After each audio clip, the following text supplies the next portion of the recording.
Good afternoon, and this is another video for the International Arbitrage podcast, where we talk about the international arbitrage, the returns and the structures required to do international business and make international profits.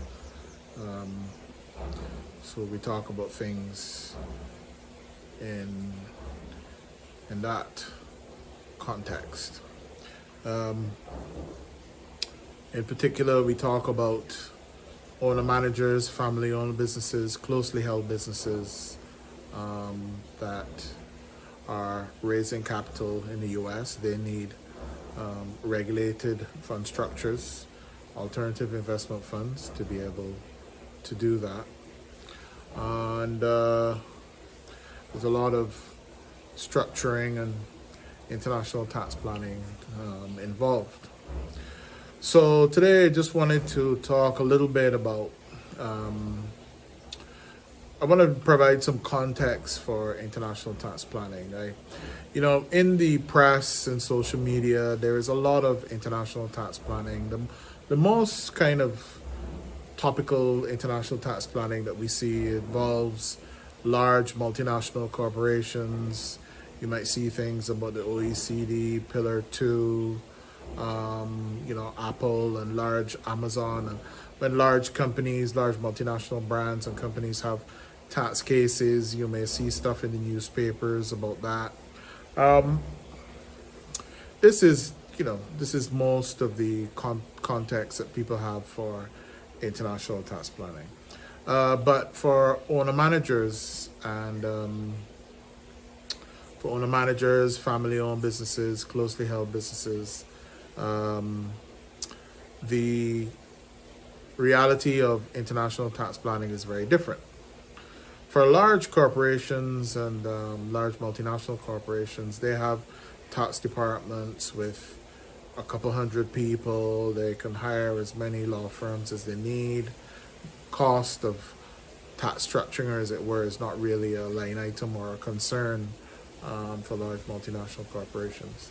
So for owner managers and family-owned businesses who are doing international tax planning, it's of course very different. And there is a vast amount of international tax planning, from the very basic to pretty sophisticated, that goes on by owners of businesses, family-owned businesses, what are called closely held businesses, but closely held businesses where there's one or two people that own and operate the business, and they're key people. And what I wanted to talk about today was not so much the technical issues pertaining to international tax planning, or not more technical issues. I wanted to say that the environment has changed with the advent of ChatGPT, artificial intelligence, and a lot of the applications that are burgeoning on the internet. Your average owner, manager, or family comes to a meeting with a potential advisor or potential service provider fairly well informed. And you can be fairly well informed because you can, with a little bit of research, you can ask ChatGPT and these different AI platforms questions, which will get you a significant part of the way towards understanding what it is that you're trying to achieve.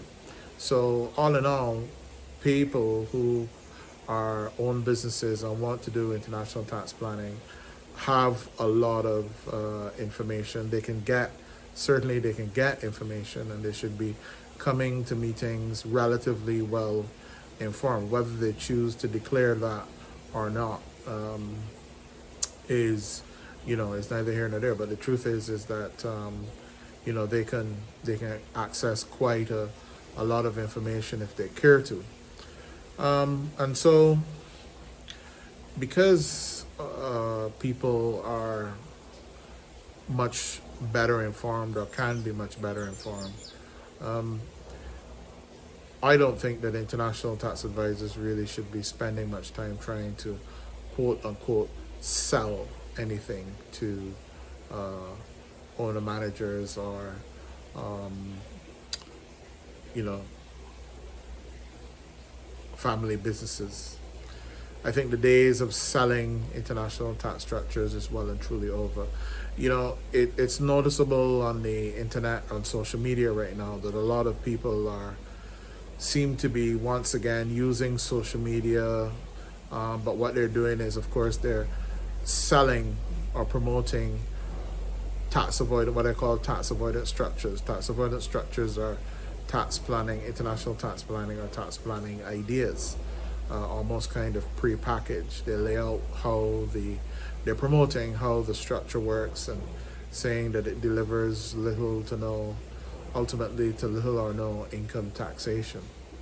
But the truth is so we've already in the last 20 years in the UK, US, Canada been through this type of thing before, where tax avoidance schemes or prepackaged structures aren't really going to work, don't work. These types of things raise the ire of tax authorities. Tax authorities don't like they don't like schemes. They don't like tax avoidance structures where people think they can just buy these things, plug their stuff into it, and then away they go without really having to think through what they're doing. I would say in general that really does not work. And there's a ton of international tax or tax law cases in US, in Canada, in the UK that will evidence. It's just that these things are not topical. Normal people don't really discuss tax law for fun, and it's not necessarily a topic of interest unless you happen to be focused on it at the particular time. So tax avoidance schemes and the promotion of tax avoidance schemes is on the rise because social media is kind of increasingly being used for marketing to deliver content. I mean, that's what I'm here doing. I'm trying to educate my community a little bit by using content and social media. So I don't have anything against that, but I don't think that tax avoidance schemes that are flagged by the IRS or flagged by the tax authority are really going to be very useful for owner managers and families. And I'm concerned for families because today in 2023 the global financial system is a lot more transparent than it was, say, 20 years ago. Today there's a lot of information exchange between governments and tax authorities. Banks exchange with regulators a lot of banking information. The information is out there, to say nothing of the fact that tax authorities are also using data science because there are massive data sets out there, and they also are using artificial intelligence. And so this is going to play out over the next 5 and more years, but it's only going to get more. The global financial system in which we invest, do transactions, and do tax planning and everything else is only going to become more and more transparent. You're not really going to be able to hide anything, or the robustness of your structure is going to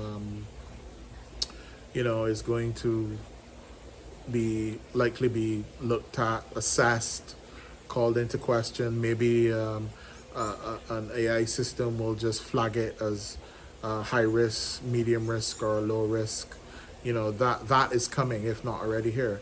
2 months ago, Google announced to the global financial system that they were offering an anti-money laundering compliance product. And I mean, what information doesn't Google have?